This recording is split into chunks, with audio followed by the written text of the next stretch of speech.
Я тут на днях решил проверить, есть ли у меня паранормальные способности или нет.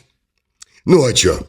Жизнь-то, сами знаете, какая нынче. Денег нет, жена время от времени выносит мозг, а работа полный дурдом. Ну а люди вообще для меня это прям какая-то загадка.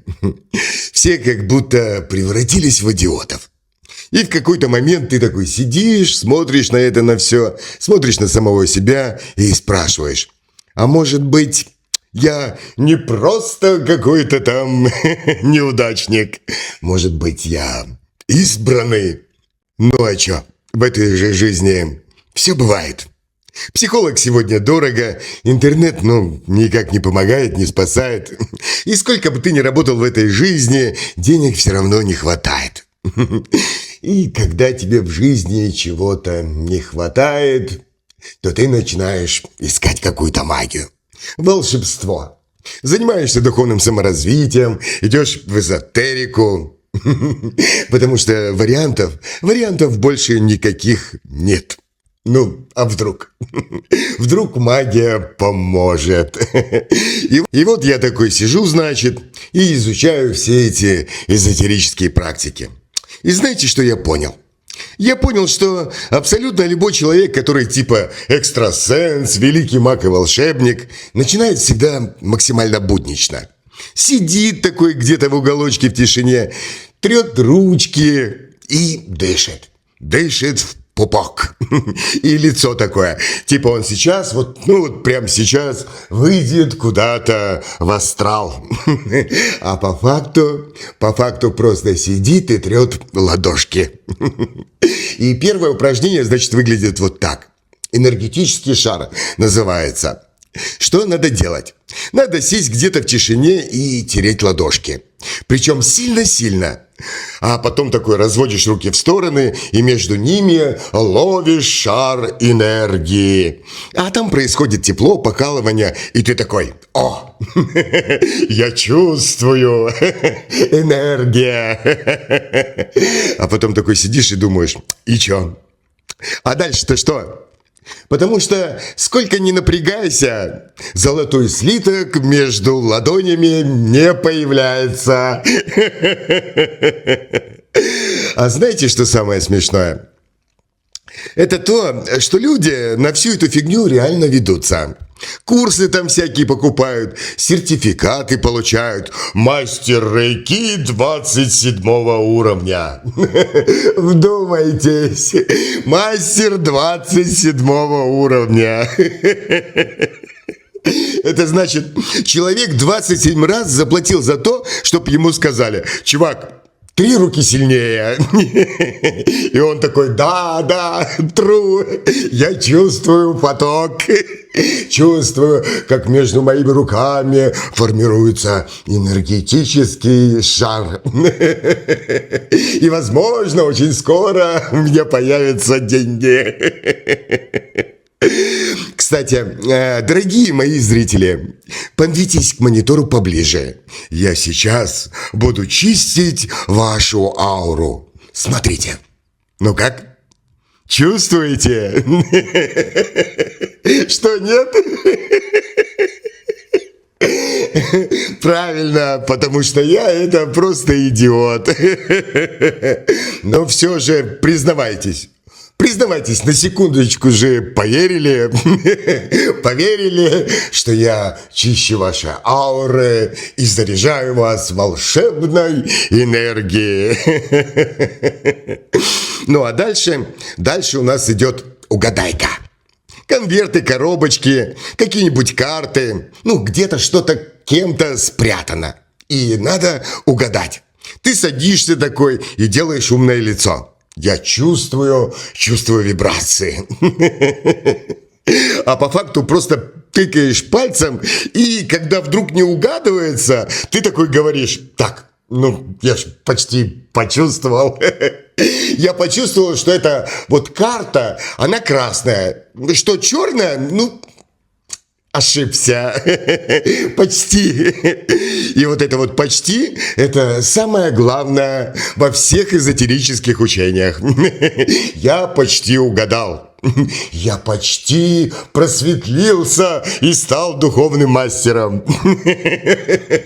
А я при всем при этом почти перестал быть идиотом. Ну, почти. И ты с этой фразой можешь всю жизнь прожить и ни разу не оказаться неправым. Потому что это удобно. Потому что в этой жизни все почти. Ну, а потом идет практика под названием телепатия.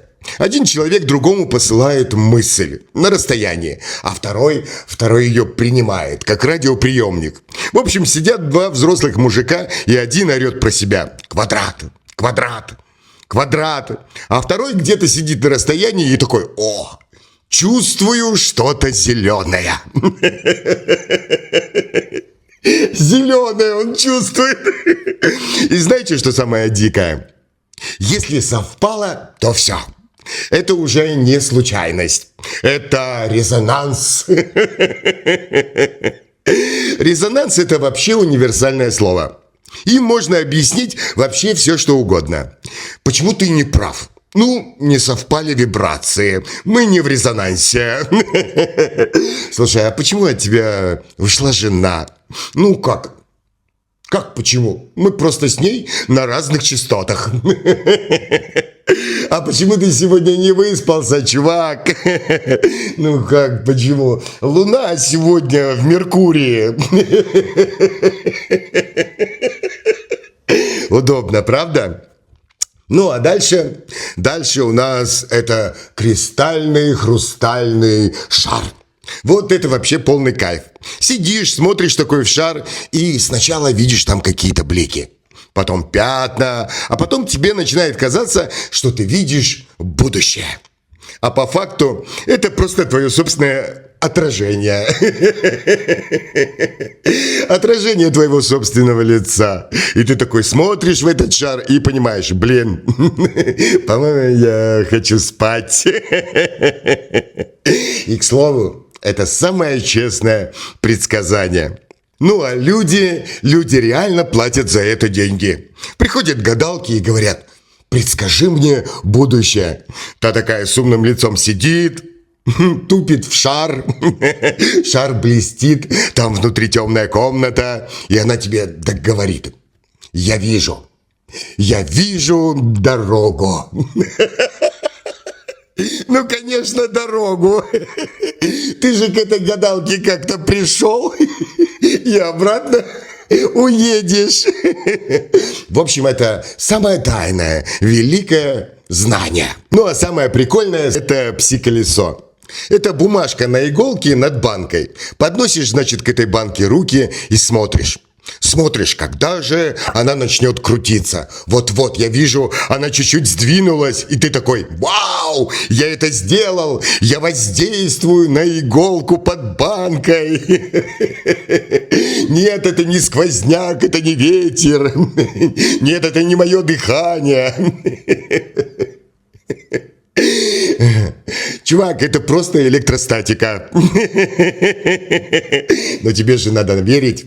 Тебе надо верить в то, что ты маг и волшебник. И ты уже придумал себе никнейм.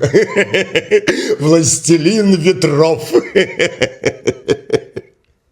А по факту это просто электростатика. А маятник – это вообще волшебство. С помощью маятника можно предсказать все, что угодно. Тем более, что это простая вещь, которая все время тебе говорит «да» или «нет». Держишь такую нитку, на ней висит какой-нибудь грузик и ждешь, куда же он качнется. И ты типа спрашиваешь: маятник, я успешный чувак? И маятник качается. И ты такой: о, да, я успешный. А это так-то на минуточку, просто рука твоя дрожит. Потому что сегодня ты пил много кофе и нервничал. Потому что маятник это никакая не магия. Это проверка, насколько ты хочешь себе врать. И если очень хочешь, то тебе маятник подтвердит все, что угодно. Маятник, скажи мне, я дельфин? Да, ты дельфин. или идиот. Ну и напоследок это медитация. Медитация, визуализация, аффирмация. Садишься где-нибудь в тишине, закрываешь глаза, и тут начинается. Один голос в голове тебе говорит: надо было ответить на письмо и на эти смс-очки. А второй говорит: да нет, ты чё, дурак? А третий: иди поешь. Четвертый тебе в голову толдычит: смотри, давай сегодня будем думать о смысле жизни. А пятый: а помнишь, как ты в школе ляпнул глупость? Мысли, они как паровозики, которые все время бегают в голове. А ты сидишь такой, смотришь на это все и думаешь: Господи, да заткнитесь вы все. Это и есть медитация. Никакой тебе пустоты. Потому что в твоей голове, впрочем, как и у большинства людей, это коммуналка. И знаете, что я понял?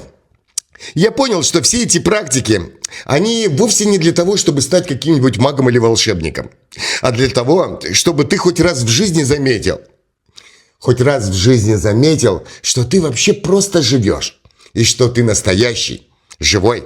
Руки теплые, это хорошо. Устал? Иди отдохни. И ты видишь, что внутри тебя тоже бывает бардак. И когда ты это увидел, начни это разгребать.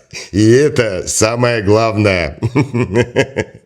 Потому что самая сильная магия на сегодня — это не какая-то там левитация или открытие третьего глаза, а это просто открыть свой телефон и не залипнуть в нем, чтобы потом не сходить с ума до вечера.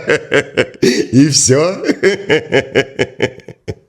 Ну и на сегодня, собственно говоря, все. Я пошел, дорогие мои зрители. У меня чай там остывает. И, к слову, у меня всем вам совет. Занимайтесь фигней всегда с пользой. Пока-пока.